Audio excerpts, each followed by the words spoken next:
So, Michael, you mentioned you have a couple other streams of income. Actually, before we even get into that, before we were recording, we were talking about paths to like 10 million and 20 million and 50 million.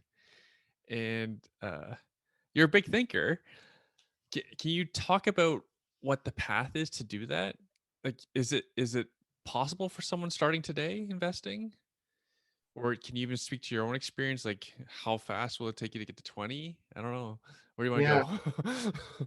one of my favorite quotes that I quote all the time is from Bill Gates, and people tend to overestimate how much you can do in 1 year and underestimate what you can do in 10 years. And and that was really interesting. And it was when I finally became a realtor, and then I hit the 10-year mark. I had a bit of reflection. I thought, can you imagine where I was 10 years ago and looking at my future self and sort of thinking, this is where I'd be in 10 years. It's crazy. I've got a Zoom call scheduled with some old high school friends of mine for Saturday tomorrow. And we haven't talked to each other probably in 25 years. And it was a post on Facebook looking at my book, and they both reached out to me and sort of said, hey, we should get together and stuff like that. And it'll be really interesting because again, they're probably not going to listen to this, but their lives, I'm sure, have evolved as well. But financially, they're sort of living in the same place they were living in 25, 30 years ago. And they've had life sort of hit them hard a little bit in some cases. um and and yeah, and I've had so many modifications in my life. And like, I can tell you, like, it wasn't that many years ago that I was having some serious financial problems. Like, I used to go to a grocery store, and the debit cards were now prevalent, but I was panicky because I didn't know if I had enough money in my bank account to pay for that week's food bill, sort of thing. And I was ready to put a couple things back because I didn't know if I had enough. So, like, I still remember those days where I was really tight on cash. I was never poor, but I certainly was really tight. And so, to answer your question, I tell people, if you can buy 3 investment properties, um, and even if you get $0 in cash flow, assuming a 4% appreciation, which is well below what the GTA has been providing, but let's say 4% for a decade, just the appreciation alone plus mortgage paydown, even if there's almost no dollars in cash flow, at the end of 10 years, you've got a net worth of over $1 million after your original down payments. Now, you can argue that $1 million isn't as much as it used to be, and blah, blah, blah. But I'd sure as hell rather have $1 million in my net worth today or 10 years from now and have a plan to get there rather than just sort of wing it and see what happens. So, can you get to 50 million and 100 million? Of course you can. But, I don't want people to think too big here. Like, if you're sitting with a net worth of $10,000 or $50,000, I can tell you there's a path to get to a million. Once you get to that path of a million, there's a path to get to 10 million, and there's a path to get to 100 million. You have to decide if you want to take it. There was an aha moment that I had with my wife about a year ago. I was sitting with a financial advisor. It's amazing how the financial advisors start coming out of the woodworks now that I'm a high net worth person. And they start saying, "Oh, we can help you grow, and we can help you this." And meanwhile, they weren't there for me when I was trying to pay for my food bill. But anyway, it was like a 28-year-old, or maybe he was in his early 30-year-old millennial that basically said, every open house you work, every house I sell from now on, you've already reached your financial freedom number. Every house you're getting now is either going to go towards taxes, going towards your child's um, towards the will, or it's going to go to a charity. You don't need the money for yourself anymore. You've reached that point. You don't need it anymore. And so, because I always had this goal of $100 million, and then I started thinking, why?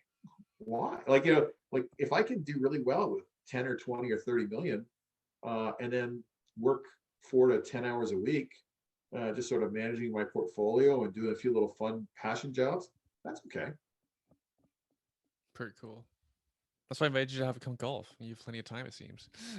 You know, I yeah, for those that are not, I'm possibly the worst golfer ever, and I was in my head, I was really good at sports, So I used to make my own rules up where if I could throw the golf club further than the ball, I take it to where the clubs landed. So I used to get too angry. I think now if I maybe drank and had a couple edibles ahead of time, maybe I'd feel a whole lot better about golfing. You never know. All right, I'll let the bar know when we go golfing. You played baseball. You should have strong hand-eye coordination. Oh, I can hit it. It just doesn't necessarily go in one direction. Well, it doesn't for anybody. That's why you bring more than one golf ball. Just don't bring the expensive ones. Yeah. Now, you talked about you have multiple investments, and this is what drives me bonkers about certain folks. The people, too many people are binary, either for us or against us. You're either in stocks or you're in real estate, right? There's no gray. You can't. There's no room for both. Seems like you're pretty open-minded to any means of making money. Yeah, I'm sure there's a lot that I'm not doing, honestly, but I'm doing the ones that, like, my goal is to have my money making money without me doing things on a daily basis. I think the quote's been done multiple times before, but if you think of money as your military and it's going out there as soldiers and earning you more, as winning battles for you, that's what I want to have happen. And so I fell in love with the idea of private lending as a form of income. And for the savvy real estate investors, they're thinking, okay, you're making 8 to 12% return on your RSP money. Why don't you give it to me and I can do even more than that, or do it yourself. You've got the skill set. But there's something really cool about, like, someone like yourself that's an experienced investor. If you're looking to kind of grow your portfolio a little bit more, I would rather loan to you at 9%. Yeah, I could have loaned to some stranger at 10 or 12%, but I'm getting 9% from an all-star investor that's proven to pay for things. And I'm generating with my RSPs, that's basically was in a volatile equity market. I'm getting a solid 9% return, about $6,000 a month in income every single month going into my RSPs. And so now we're starting to pull from the RSPs a little bit. We've got to pay obviously taxes with that, but still $6,000 a month, bang, bang, for the rest of my life. How's that bad? And yeah, I've done value investing for many, many, many years. I've learned a lot of different things from that. That's In the stocks, past, right? in stocks, yeah. Yeah. And well, actually, it started out. It's funny. I started out with stocks, went to real estate, and I was value investing in real estate essentially. And then I reapplied my value investing mindset back into stocks, because really there's a lot of similarities if you think about it. Mm-hmm. And I was a value Money on the investor. buy, right?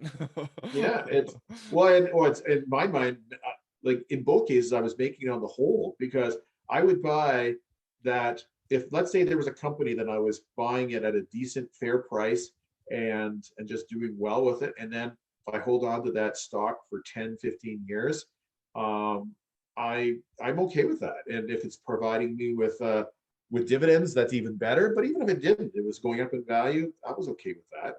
And so yeah, it's just a little bit here, a little bit there. And who knows, maybe my book sales, I'll make a whopping, $55 a month on that or something. And for the listener, Michael's not kidding. Like, there's not really money in selling books. No, I was joking. I said I have to sell about 1,500 books to be the equivalent of selling one bungalow. So I'm certainly not going to be doing this for the money, but if I can help out 1,500 people, I would consider that a win. That's for sure. So.